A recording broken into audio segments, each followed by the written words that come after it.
नमस्कार, political pitch पर आप सभी लोगों का स्वागत है। आज चर्चा करेंगे एनडीए गठबंधन के दो बड़े घटक आरक्षण के मुद्दे पर आपस में टकरा रहे हैं। अभी पिछले दिनों सुप्रीम कोर्ट के फैसले के खिलाफ भारत बंद का भी आह्वान किया गया। दरअसल सुप्रीम कोर्ट ने एक मामले की सुनवाई करते हुए शेड्यूल कास्ट के आरक्षण में, एससी और एसटी के आरक्षण में, विशेषकर एससी के आरक्षण में कोटे के अंदर कोटा की बात कही, यानी उप वर्गीकरण का बात कही थी। सुप्रीम कोर्ट ने उस सुनवाई के दौरान ये पाया था कि कुछ जातियों को आरक्षण का फायदा ज़्यादा मिला है और लगातार इसका फायदा उठा रहे हैं, लेकिन कुछ जातियां आज भी वंचित हैं। ऐसे में उसका क्लासिफिकेशन, वर्गीकरण कर, उप वर्गीकरण कर उन लोगों को भी फायदा पहुंचाया जाए। और दूसरी तरफ अभी केंद्र सरकार लेटरल भर्ती के माध्यम से केंद्र सरकार के कई मंत्रालयों में सचिव और संयुक्त सचिव की भर्ती की प्रक्रिया भी शुरू, जहां भी आरक्षण की बात उठी या फिर बाद में इस भर्ती प्रक्रिया को रोका गया है। बात आज हम कर रहे हैं बिहार से आने वाले दो एनडीए के प्रमुख घटक दल, चिराग पासवान के नेतृत्व वाली लोक जनशक्ति पार्टी और जीतन मांझी के नेतृत्व वाली हिंदुस्तान आवाम मोर्चा।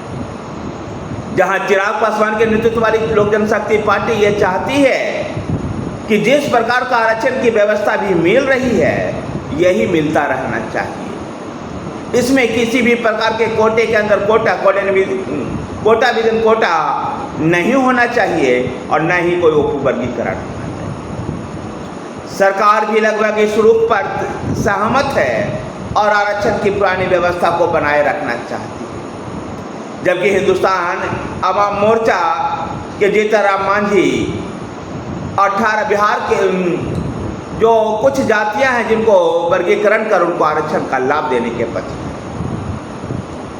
दरअसल जीतन मांझी इसके लिए 2007 के नीतीश कुमार के फैसले का भी सामने रखते हैं और वो कहते हैं कि किस प्रकार से 2007 में बिहार के सरकार ने दलित समुदाय को, शेड्यूल कास्ट को वर्गीकरण कर महादलित बनाया था, जिसमें 18 जातियां शामिल की गई थी, जिसमें डोम, मेहतर, मुसहर जैसी जातियां शामिल थी।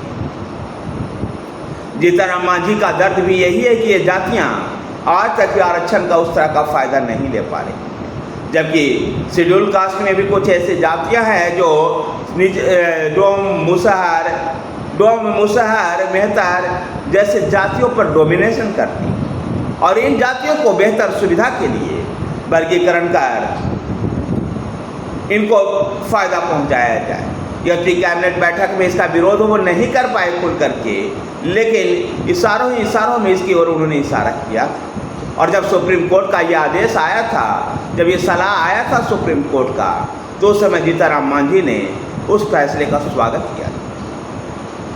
जीतन मांझी और चिराग पासवान का जो ये हित टकराव का मुद्दा है, एनडीए में लगातार एक विचित्र स्थिति को उत्पन्न कर रहा है। दूसरी तरफ लेटरल भर्ती की जो प्रक्रिया थी उसमें आरक्षण न होने की वजह से भी चिराग पासवान ने इस पर नाराजगी व्यक्त की।